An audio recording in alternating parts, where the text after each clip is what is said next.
page turners, and welcome back to the channel. I'm Matthew, the man with a hat who reads. And for today's video, I just wanted to spitball some things here. Recently, I received a comment on a video from someone asking how I read so much, how I have so much time to read, and how I get so much read. And so I thought, well, this would be kind of an interesting little video just to put together about maybe you want to read more, and how do you read more? Well, I thought I'll give you some tips out there on how to read more, because reading's great. And if you don't, and it's just, if you want to read more, there's some very simple things you can do. So first thing I find really useful is to always have a book with you. Always carry a book with you. I'm on the farm here, and I'm busy a lot at times, but I'm always have what I call a barn book. And literally what that means is it's just a book I can take with me to the barn. Usually it's one that'll fit in my pocket. So probably a good 80% of the time it's one of like the mass market paperbacks, you know. So you'd be surprised how much free time you get in a day where you're just standing there with nothing to do or sitting there with nothing to do. So always having a book on hand is a plus. Always carry a book with you, always. And besides the free time, always set time aside every day to read. I mean, set 20 minutes, a half hour, an hour if you have it.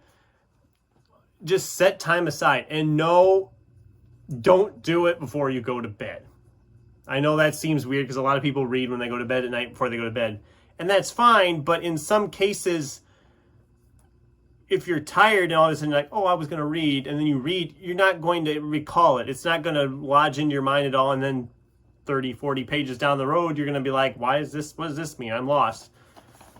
Or maybe that's just me that does that. I don't know. If you're feeling tired, don't try to read, but always try to set time every day to read. Whether it's during a meal. I mean, shoot, I'm sitting here in the morning with my cereal. I open the book up and set it up, and I can turn pages while I'm eating cereal. I mean, you can do it while you eat your meals if you're careful enough. And just always set time aside, and it's the best thing you can do. And on reading, find a quiet place. There's nothing worse than trying to read a book if you're in a place where there's a lot of stuff going on. Or you just like, don't be trying to read in front of the TV or with the radio on or whatever. It's not gonna register. Always find a nice quiet place where you can go and focus on your reading. And sometimes you're reading a book and some of the pages might slog a little.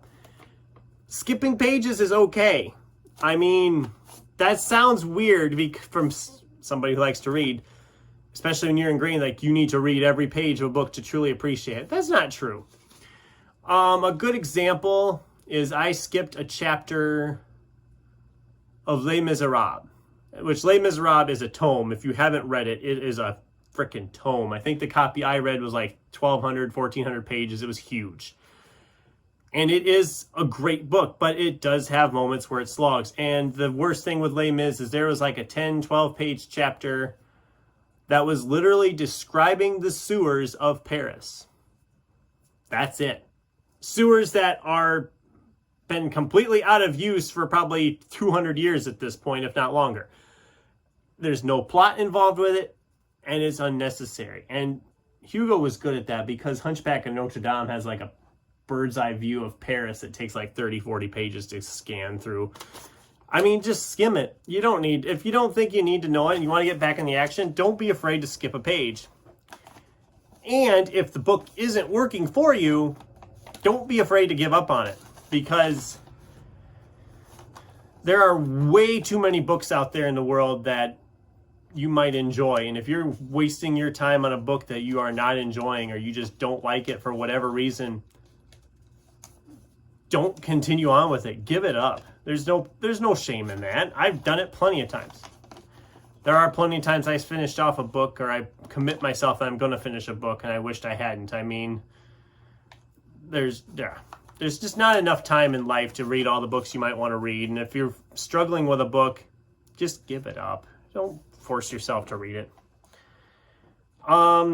Another thing that might be weird is to read multiple books at the same time. I do this a lot. This is another way to get more books read. And I know it seems weird, like people are like, oh, you can't read more than, yeah, you can. Just don't, if you're going to read more books than one at a time, I mean, I usually have about 2 or 3 going at a time. And then you can mix and match. If you start to feel like you're slogging in one book, you can go into a different book for a while. And it really works. And the best way to do that, if you're going to do that, is to try to find books in separate genres. Don't be like, I mean, like, let's say next year I'm going to decide I want to tackle Game of Thrones, Mistborn, and The Blade itself all at once. I would be so confused after the first couple of days going back and forth. I wouldn't be sure which character is where. I wouldn't be sure which plot is where, because there's just all, I'm not saying they're the same book. So don't be going in the comments saying that I'm saying that. But they're all fantasies, and you're going to start mixing stuff up in your head, what comes where, especially fantasies like that introduce a huge amount of characters and a brand new world and a plot going. You're going to get confused, and there's no reason to put yourself through that. Let's see. I think I hit everything I had on my list here. So, yeah, that's just some tips if you want to read more. Oh, read books that you enjoy. Stick with books in the genre that you enjoy. I mean, like I said, if you're reading a book you don't enjoy, then why are you reading it? If it's something you normally wouldn't read, don't bother. But also don't be afraid to try something new too. I mean, I've heard more people that are big fantasy fans, but they don't like urban fantasy, and because it kind of can blend into horror, or vice versa. They are not that different when you think about it, and it's worth trying one once in a while, especially if you see a lot of buzz about it. Give it a try. I mean, if you don't like it, you just give up on it. It's not a big deal. But anyway, those are a few odd tips I thought I could throw out there for people who want to read more. What other advice do you have for people who want to read more books? Let me know in the comments down below, and whether these tips will seem helpful to you. Until next time, thanks for watching, and keep turning pages.